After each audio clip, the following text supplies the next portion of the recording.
I'd like to begin by saying good morning or afternoon. I'm still in jet lag, so I'm not quite sure what time it actually is, but I'd like to start out by thanking Dr. McCua and his fine staff for organizing this two-day colloquium. Greetings to the Vice Chancellor, and certainly greetings to the audience and to you. I enjoyed very much Professor Hayes' talk today. I was busy during tea break trying to condense, because I really like to have a little bit more time for Q&A. So I'll go ahead and get started. But I would like to say that Dr. McCua and his assistant visited our center last year at Howard University. I wasn't there, I was actually out of town at the time.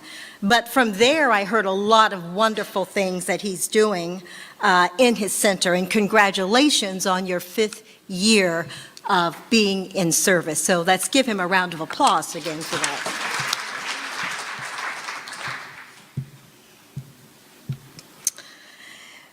In truth, and this really speaks to a question that was brought forth just a minute ago, and it really set the stage, and I just wanted to highlight it a little bit for my upcoming presentation.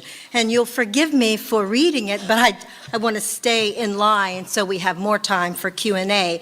But there was a question asked about the relevance, and it's a good question, the relevance of inviting international people to local conversations. And I wanted to say that my talk really, I think, gives that relevance. First of all, my relevance of being here. And I've traveled many different places, and I share, what little bit I know or may not know, but I really come to learn.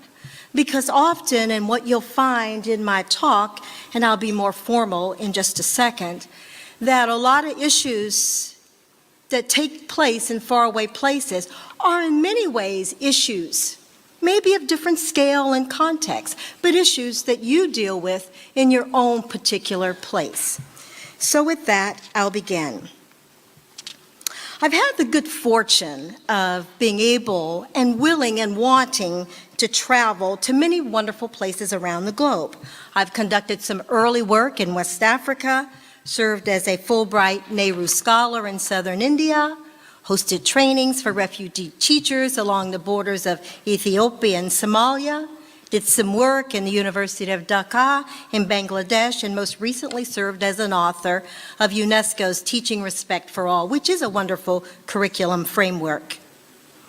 So that sort of sets my perspective in which that I'm going to bring today. While I am an international person, I come from a minority background, probably 7 to 10 generations ago, which we cannot trace, likely from East Africa, we think. But I'd like to begin today by I've brought greetings to you, but Howard University would like to bring greetings. I bring greetings from Howard University as a university to you. And I want to talk about some of the deep connections and ties that Howard University has in South Africa, making the question relevant of bringing local to global and global to local. South Africa's ambassador has personally visited Howard on several occasions. Our associate provost, Dr. Cuador Snell, is the associate provost at Howard. Each year, he brings students from social work to College of Arts and Sciences to do comparative work in South Africa, highlighting that issue from global to local and local to global. So what do they study?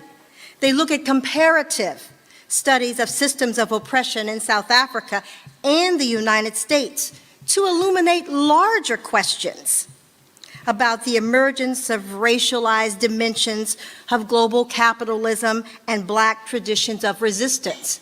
There is some comparative work there to be done. Scale is different, but the importance is certainly there. But as Howard brings greetings to you today, please note that we are also celebrating our own birthday. We turned 150 years old this year. Yes, we are marking the 150 years of truth and service as our president signs each email, as demonstrated by our track record of graduating the most African Americans, and I also like to say people of color, professionals to date. 150 years. Since 1867, Howard has awarded more than 100,000 degrees in the professions, arts, sciences, and humanities. Howard ranks among the highest producers of the nation's Black professionals in medicine, dentistry, pharmacy, engineering, nursing, architecture, religion, law, so on and so on. Not without problems, not without issues, as you will see. However, the university has long held a commitment to the study and the support of disadvantaged persons in American society and throughout the world. The goal is the elimination of inequities related to race, color, social economic status, and political circumstances. As the only truly comprehensive, predominantly Black university, Howard is one of the major engineers of change in our society. Through its traditional and cutting-edge academic programs, the university seeks to improve the circumstances for all people. But it hasn't always been that way for Howard. Like it hasn't always been this way for you as your society changes. So has ours. Howard has grown from a single-frame building in 1867. I was looking for a picture of that at 3 o'clock this morning and gave up. But it has evolved to more than 89 acres, including a 6-story, 400-bed Howard University Hospital, which they're in the midst of trying to modify and make it more effective. It has expanded to a 22-acre school of law, a West Campus, a 22-acre school of divinity that now shares the law school. There's an East Campus. Most recently, Howard has built an interdisciplinary research building. And last month, Howard celebrated a signature achievement, again, not without issues, not without problems, not without financial troubles. All this takes place in a context of being an HBCU. But in the last month, we celebrated Howard West. So what is Howard West? It's a new partnership with Google Giant that will offer some Howard University students the chance to leave what has been called the Chocolate City. That's Washington, D.C. But things are changing there. It's not so chocolate in certain places. It's more of a beige. But the chance to leave for the Silicon Valley in sunny California. Howard West is a satellite campus of Washington, D.C., a historically Black college that will be stationed at the Googleplex in Mountain View, California. But just the other day, as I was giving a workshop, someone asked me about what is an HBCU and what does it stand for? And how pretty much what they've heard, it seems as if it has a similar ethos of some things that were going on in South Africa. A very astute observation. So what is an HBCU?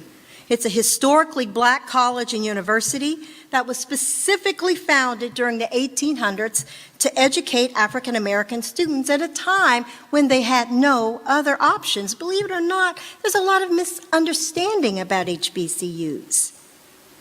They were founded during a specific time after the end of the Civil War in 1865, while the U.S. had established the Freedmen's Bureau. Howard's teaching hospital was actually a freedmen's hospital at one time. Most HBCUs were initially founded as primary and secondary schools that then emerged, taking on the charge of educating teachers, and gradually emerged as major institutions of higher learning. In 1980, President Jimmy Carter signed Executive Order 12232, creating federal initiatives to support, strengthen, and expand the role of HBCUs. How it stands with this administration, we have yet to see. However, but keep in mind that HBCUs have never barred anyone from enrolling. Believe it or not, we do get questions around that. Their donors, their doors have always been open to others. For example, some of the first students that graduated from Howard weren't even Black. I'll give you an example of that. Howard University established the first Black law school in the nation only 2 years after its founding in 1867. And in 1872, Charlotte Ray, a white student, was one of the first graduates, actually the first woman graduate from the school. And I'm going to talk about single-sex institutions in the United States and their corollary with HBCUs and some of the things happening here. She was the first woman admitted to the District of Columbia Bar. So from Howard's founding down to 1926, not only were some of the first students white, the presidents were white. But in that year, Stanley Durkee was replaced by Mordecai Wyatt Johnson, the first Black president of Howard. Howard's faculty has provided significant leadership in African American scholarship. I appreciated what the Vice Chancellor said about his visit and some of the work and the scholarship at Howard.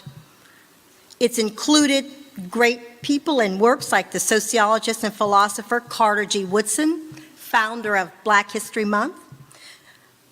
Others like Alan Locke, the first Black Rhodes Scholar, Ralph Bunche, who I'm going to talk a little bit about and its connection with South Africa, and a Nobel Prize winner. And in 1929, as I paraphrase, thank you for following me, President Johnson, also at the time, Mordecai Johnson, appointed Charles Hamilton Houston as the first vice dean of the law school.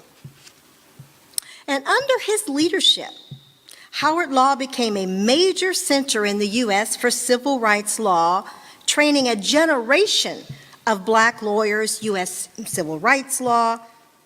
Most notably, if you've heard about Thurgood Marshall, who argued the Brown v. Board decision, which has mostly fallen way in the United States for various reasons, and so forth.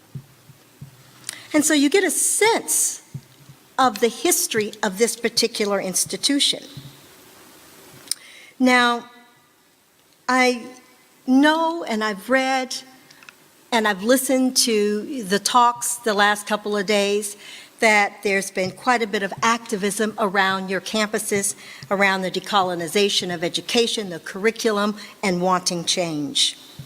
So I was very impressed, and I haven't mentioned this to Dr. McHugh when I was reading his description, how he decided to take an intentional focus on that, to really shine the lens on the decolonization of curriculum. I said, this is very good. Most people might have decided to take the safe route in this colloquium and without wanting to stir up more unrest. But I would argue that universities are precisely the place that should lead in this conversation. Universities serve as incubators for social change. Wherever you have the young, you have the seeds of revolution. In the words of Bill Gates, don't let complexity stop you. Be activist. Take on the big inequities. It will be one of the great experiences of your life. Now, Gates said this in a Harvard commencement speech. While Gates is widely known as the founder of Microsoft, he has devoted much of his life to philanthropy.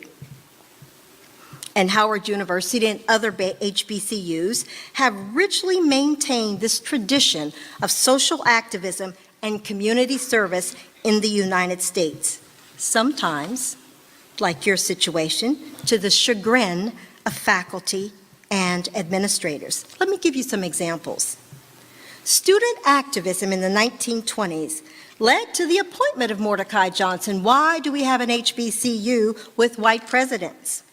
Reminded me of something that Professor Hay said in terms of black at the top, black at the bottom, get rid of the white in the middle. Remember, prior to Mordecai, there were only white presidents, and during the 1930s, Howard students engaged in protest demonstrations against segregation and discrimination. Let's move it forward a bit. In the early 1960s, Howard students, including Stokely Carmichael, participated in civil rights protests that was sweeping across the nation. The wave of youth activism that swept the United States was reflected in student strikes that actually closed the university, but out of which came more participation of students in the university. Another example, moving it forward. In the aftermath of Hurricane Katrina in 2005, Howard students spent several of their spring breaks, we have what we call an alternative spring break, working to assist the residents of New Orleans. After the 2010 earthquake disaster in Haiti, the student-led Howard University Haitian Relief Fund raised almost $45,000 in 3 days to be donated to Doctors Without Borders. That activism continues and played a role, as you well know, in the anti-apartheid movements here in South Africa. I didn't know about the Washington, D.C. Student Coalition Against Apartheid and Racism. It was called D.C. SCAR. And it brought together Howard University, Georgetown University, George Washington University, Johns Hopkins University out of Baltimore, and the University of Maryland in College Park protesting against South Africa. But this has not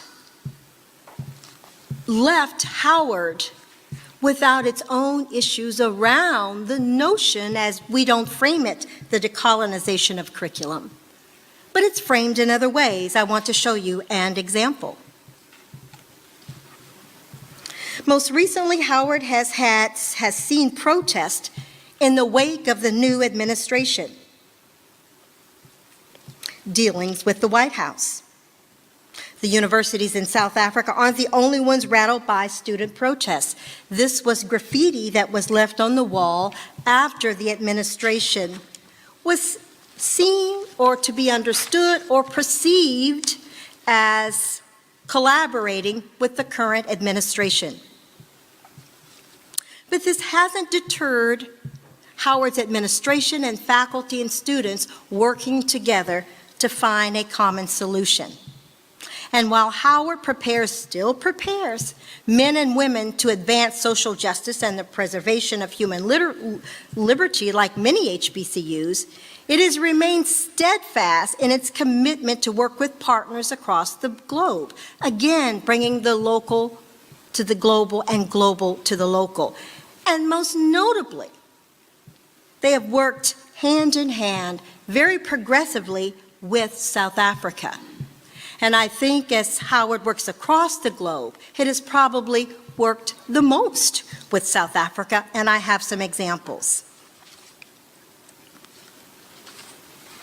Former political science chair at Howard, 1928-1950, and Nobel Prize winner Ralph Bunche visited South Africa for 3 months in 1937 and left a blazing trail behind. He conducted research at Cape Town, and we have a building named after Ralph Bunche for many reasons on Howard's campus. Bunche visited a number of places, including Lesotho, Johannesburg, Pretoria, with his last trip to beautiful Durban. Bunche regarded the most interesting aspect of his research was with the many ordinary African people he met, reciting, and I quote, "All in all, I consider my visit to South Africa to have been an exceptionally profitable, if not always pleasant, venture."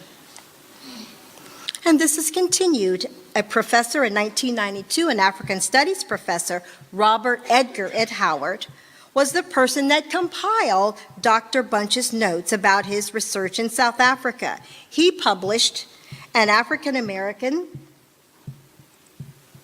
in South Africa, the travel notes of Ralph J. Bunche in South Africa. The timeline, the collaboration, the continued work between the United States and South Africa. Contexts are different, but problems often mirror one another. Another example, Archbishop Desmond Tutu is seen here with former President James Cheeks, one of Howard's presidents of Howard. And it included Trustee Geraldine Woods as the ceremony where he was awarded a doctorate of human letters in 1984 at a School of Divinity convocation. In 1995, Howard awarded Nelson Mandela, of course, as you know, the Doctorate of Humane Letters.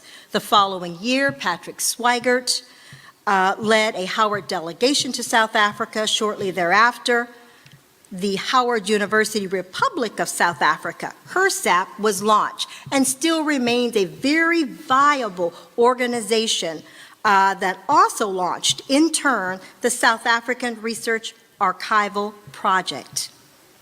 Most recently, HERSAP also has hosted a number of South African First Ladies and dignitaries. H.E. Franklin Abramson, the first Black ambassador of post-apartheid South Africa, delivered the convocation address in 1998 and was awarded an honorary doctorate of humanities from Howard. And let me not forget the School of Social Work, which I have up here, that the Dean, Provost Theodore Snell, who's from South Africa, has led several study tours from America to South Africa. He migrated from South Africa some 35 years ago and is an alumnus of the Western Cape. Now, while Provost Snell is a professor of social work, he leads the students on what he calls very enlightening study abroad trips. And he continues to do that. Now, Howard University's law school, and there's a picture there of some of the First Ladies that Howard has actually hosted. There's a picture of the first Black ambassador of post-apartheid South Africa that we just recently mentioned. But I want to talk a little bit about the law school. Howard University's law school has a summer program of law at the University of Western Cape in Cape Town, South Africa. In 2017, the program is approved by the American Bar Association and allows students to earn up to 6 semester hours of law school credit while becoming familiar with what we call the New South Africa. The program offers an opportunity for students to witness firsthand the historic legal and political changes in South Africa and what is sure to become a leading political and economic power center in the region. A unique aspect of the Howard program is the opportunity it provides, again, for interaction with South African law students and graduates who also participate in the program. And I do understand that there was some violence around this particular program and building that was in South Africa, but it continues. A student made a comment about the program and its worth to them. The statement was in response to a final question on a student evaluation questionnaire. This has been the most unique educational experience I've had through any aspect of my education. Again, another example of sharing between countries, between nations, and between cultures. Moving forward very quickly. In 2011, Howard signed a Memorandum of Understanding with the University of Pretoria, Kara, I believe is pronounced, Heritage Institute. Howard, in collaboration with the Embassy of South Africa, also coordinated the U.S. Centennial Celebration of the African National Congress. And there's a picture of some of that. And last but not least, a young African-American student in what we call the YALI program, and I'm going to go forward to that slide, has preparing to go on her third Howard student, her third international trip as a Howard student to South Africa. She has been conducting research on equal opportunity and labor relations in post-apartheid Johannesburg and Cape Town, South Africa, in hopes to apply her knowledge to a career in equal opportunity and international labor policy, not in South Africa, but in the United States. This is a picture from her GoFundMe account. Young people use the internet in all kinds of ways, and this is to fund her work. But don't get me wrong. I've gone through a timeline of the work that Howard has done in South Africa, condensing where I could. But I'm not arguing that only HBCUs, historically black colleges and universities, do this kind of work. There are plenty of what we call TWIs, traditionally white institutions, and other institutions like Catholic colleges and universities and various institutions in South Africa that are all doing this kind of work in South Africa and beyond. But what I am arguing is that HBCUs have a special role, a mission, if you will, to do this kind of outreach, to embody this kind of curriculum, service, and pedagogy. But every so often, we get what I call the relevancy question. The question that I think ruffles more feathers at Howard than any other. And what is that question? Are HBCUs still relevant in American society? And the answer is yes. And let me show you why. You see, HBCUs are not necessarily defined by their minority populations. They are defined by their curriculums, their ethos, their mission, and their continuing relevance to the disadvantaged. And I'm going to place double emphasis on this, and they are increasingly becoming havens for the education of women and girls, which is poorly understood and not highly recognized even in the United States. But bear with me, let me give you some background on this. There are 105 HBCUs remaining in the U.S. Yes, some of them are dwindling away. Out of 160 that were originally founded during the 19th and 20th century. Of the remaining 105, only 2 are all women institutions. And 1 began as a co-ed, then switched. And 60%, if not more, of Howard students are females. It's not broadcasted. And if you were to look at the website, you would not get that picture. Let me give you a little bit more background to put this in context, because I believe that data, information like this, must be put in a contextual frame. You see, women were excluded from attending, not just black women, all women, from attending institutions of higher learning in the United States for nearly 200 years. This exclusion from higher education dates back to the establishment of the nation's first and foremost college and university. You've heard of it, you know it very well. Not Howard, but Harvard. Was founded by the Massachusetts Bay Colony in 1636. The history is important. Let me continue with it. While Harvard, maintains the distinction of being the oldest and most famous institution in the United States. Everywhere you go, people have heard of Harvard University and many Howard, and sometimes they get them mixed up. But keep in mind, while Harvard is the oldest, perhaps the most distinguished, it was not among the first to consistently enroll women. Oberlin College, you might have heard of Oberlin, and Antioch in Ohio, my home state, earned that distinction in the early 1800s. In fact, in 1835, Oberlin, this small town, was the first post-secondary institution in the United States, not only to just enroll women, but also minority students.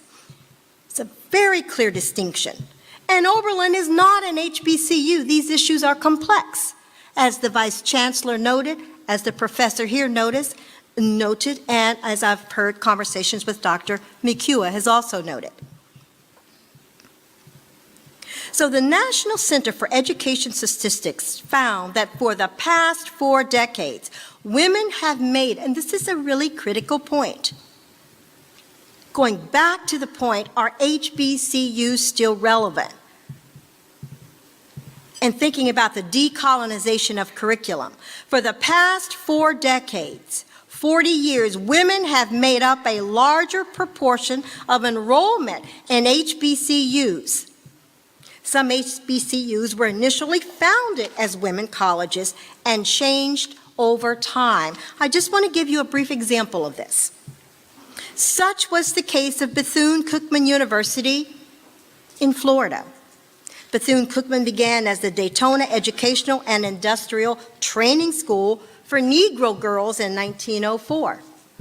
You see that picture. Mary McLeod Bethune, the 15th child of former slaves, opened the school with a missionary zeal, with only $1.50 in her pocket and 5 little girls as students. Bethune guided the training school until it became a college. It merged with the Cookman Institute and became coeducational, enrolling boys and girls in 1921. The historic nature of HBCUs and the education of women and girls, please take note. In 1931, Bethune-Cookman earned junior college status and 10 years later was accredited, and so forth. I'm paraphrasing there for the essence of time. However, other colleges, see some pictures of Bethune-Cookman there. There are other colleges, just a few others, that serve black women that are single-sex institutions like Spelman. I don't have any pictures of Spelman, but there are other colleges like Bennett College, and I do have a graphic for Bennett, which began as coeducational and now produce over half of the nation's African-American women who later earned doctorates in the sciences. Both have remained steadfast to their missions of educating women of all colors in a global and holistic manner. Yet these colleges have also seen challenges. It has not been all roses and wine, especially Bennett College, which began in 1873, admitting men and women, emerged as the only 2 remaining colleges. I'm paraphrasing. It's been racked by financial problems, change over presidents over time. Spelman, however, has continued to be rated as the top HBCU in the nation, single-sex institution, literally across the space from Morehouse, another single-sex male institution. Now keep in mind, I want to say a few more things about Bennett. Was founded in 1873. It's good to know the history of these institutions in a leaky basement of a Methodist Episcopal church. They were religious-oriented in their founding.